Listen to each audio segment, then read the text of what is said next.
ধান এখন তার থোর অবস্থার দিকে আস্তে আস্তে এগোচ্ছে।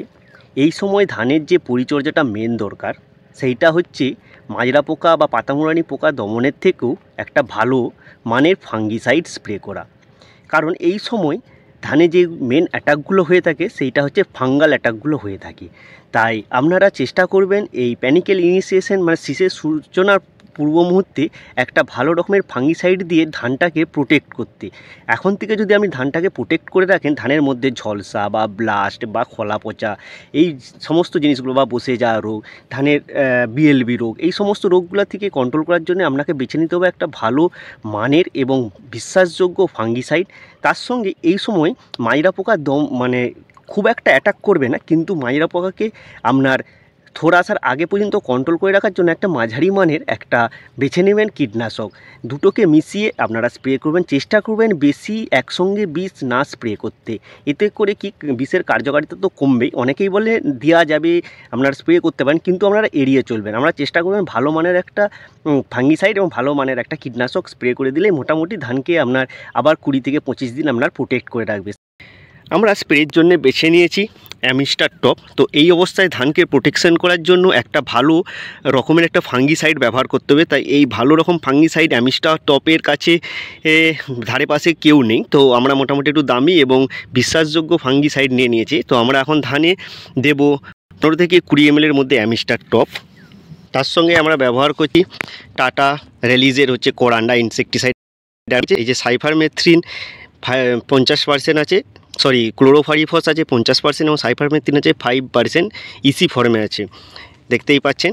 এর সঙ্গে এইটা দিচ্ছি এবং তার সঙ্গে হচ্ছে এই স্প্রেডার হিসেবে আমরা দিচ্ছি বায়োস্টিক। এই যে স্প্রেডার দেখতেই পাচ্ছেন।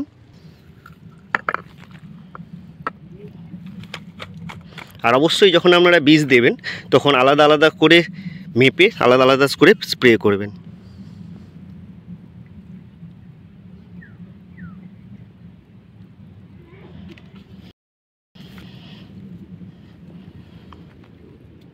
এই যে আমার দাগ দেওয়া আছে দেখতেই পাচ্ছেন, সাসপেনশন কনসেন্ট্রেট ফর্মে আছে। এইটাকে আমরা আলাদা আলাদা এই যে জলে দিয়ে পরিষ্কার করে গুলে নেব।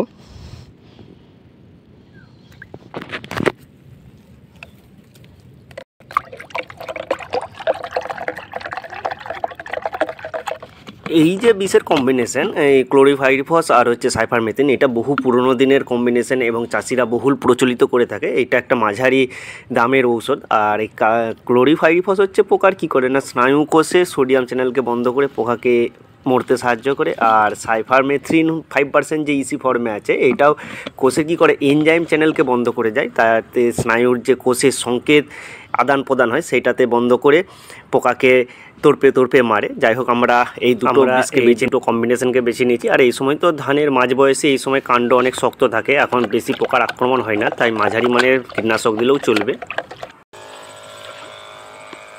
যখন আপনারা বীজ দেবেন অবশ্যই এই যে ধার গা থেকে অন্তত 3-4 ফুট আগে থেকে এরকম করে বীজ দেবেন, তা না হলে ভয়ানক কিছু বিপদ ঘটতেও পারে।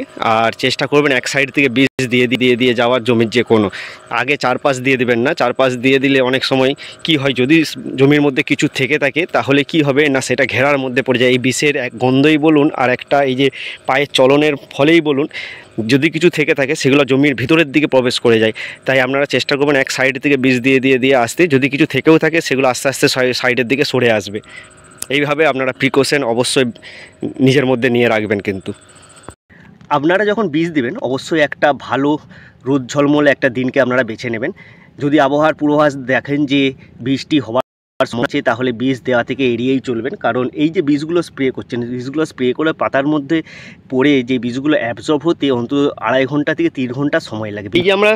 এই যে আমরা বীজগুলো স্প্রে করছি, এই বীজগুলো স্প্রে করার পরে ধানের পাতার মধ্যে এই যে সালোক সংশ্লেষের মাধ্যমে এই যে অন্তঃক্রিয়া, যেটা গাছের ভিতরে ডাইরেক্ট ঢুকে এর মধ্যে ছড়িয়ে পড়বে, সেইটা অন্তত বৃষ্টির যে রেনফর্সনেস সেইটা আমাদের 2 ঘন্টা অন্তত টাইম দিলে মোটামুটি এই বীজগুলো পাতার মধ্যে পুরোভাবে অ্যাবজর্ব হয়ে যায়। দেখতে পাচ্ছেন এইভাবে যখন পাতার মধ্যে পড়বে ফোঁটা ফোঁটা ফোঁটা ফোঁটা আকারে, এগুলোকে অ্যাবজর্ব হতে একটা সময় লাগে। এই অ্যাবজর্ব হয়ে পাতার মধ্যে ঢুকে পুরো অন্তঃক্রিয়ার মাধ্যমে শিকড় থেকে পাতার এই ডগ পর্যন্ত ছড়িয়ে যেতে সময় লাগে, কিন্তু পুরো বীজটা ভিতরে পাতার মধ্যে ঢুকতে 2 ঘন্টা থেকে 2.5 ঘন্টা সময় দিতে হবে। না হলে এর মধ্যে যদি বৃষ্টি হয় দিয়ে যদি এই পাতার এই বীজটা ধুয়ে যায়, তখন এর কার্যকারিতা অনেকাংশে কমে যায়।